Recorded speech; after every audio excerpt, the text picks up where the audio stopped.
હાય મિત્રો, કેમ છો? મજામાં ને?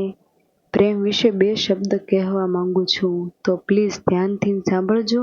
અને હા, મારો વિડીયો ગમે તો ચેનલને લાઈક અને સબસ્ક્રાઈબ જરૂર કરજો. પ્રેમ 2 અક્ષરનું નામ છે પ્રેમ, પણ બહુ તાકાત છે પ્રેમમાં. જો તમે જુઓ તો ખાલી 2 અક્ષરનું નામ છે, પણ જો એને સમજાવવા જાઓ ને તો એને સમજાવી ના શકાય. એને કહેવા જાઓ ને તો તમને શબ્દ ન મળે. પણ મારી એવી કોશિશ છે કે હું તમને 2 શબ્દમાં પણ કહું કે પ્રેમ શું કહેવાય, એને કેવી રીતે કરાય અને પ્રેમમાં શું સમજવા જેવું છે. લોકો અત્યારે બધા પ્રેમ કરે છે, પણ પ્રેમ જો કરવો હોય ને તો આત્મા સાથે કરાય.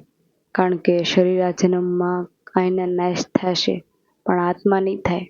આત્મા તો અમર છે ને આપણી, એ ક્યારેય નાશ નહીં થાય. એ પાછો આવતા જન્મમાં બીજા શરીરમાં જન્મ લેશે, બીજા શરીરમાં આવશે આત્મા. તો જો તમે આત્મા સાથે પ્રેમ કર્યો હોય ને તો જ તમે સાચો પ્રેમ કર્યો કહેવાય, અને તો જ તમે જન્મો જન્મ સુધી એને પ્રેમ કરી શકો.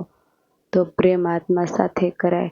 કારણ કે જો ભોળાનાથે પણ પ્રેમ કર્યો તો પાર્વતી સાથે, તો પાર્વતીને બીજો જન્મ લઈને આવવું પડ્યું હતું ને ભોળાનાથ પાસે, કારણ કે એને પ્રેમ કર્યો હતો.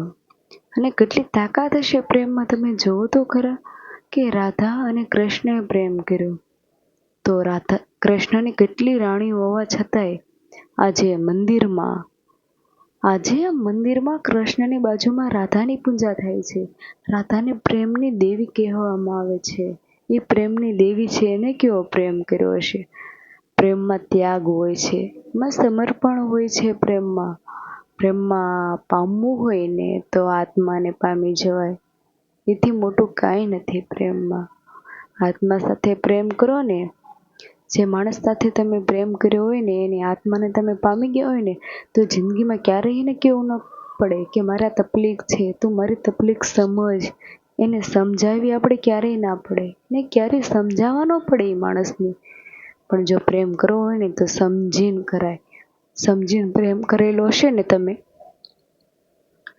તો એને તમારે સમજાવવા ક્યારેય નહીં પડે. કારણ કે અત્યારે છે ને બધા સમજાવીને વયા જાય છે, સમજતું કોઈ નથી. સમજવાવાળા ઓછા છે આ દુનિયામાં. તો તમે સમજીને પ્રેમ કરશો ને તો તમારે દુઃખી નહીં થવું પડે. અને હા, પ્રેમ કર્યા પહેલાં વિચાર કરાય.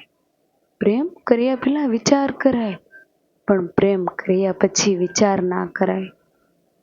એ મોટી ખાસિયત છે પ્રેમમાં, અને ખૂબ તાકાત છે પ્રેમની. પણ મારા આ વિડીયોમાં તમને કાંઈ પણ ખોટું લાગ્યું હોય તો મારા તરફથી સોરી, મને માફ કરી દેજો. મારી કોઈને દિલ દુખાવવાની ઈચ્છા નથી. કે પ્રેમ શું કહેવાય, પ્રેમને સમજાવાય નહીં, એને સમજાય, એને મહેસૂસ કરાય. પ્રેમને આત્મા સાથે કરાય. અને હા, મારો વિડીયો ગમે તો ચેનલને લાઈક કરજો અને ચેનલને સબસ્ક્રાઈબ કરજો. તો મને ખબર પડે કે તમને વિડીયો ગમ્યો, તો હું આવા બીજા વિડીયો ઉતારી અને તમારી સુધી જલ્દીથી જલ્દી પહોંચાડું.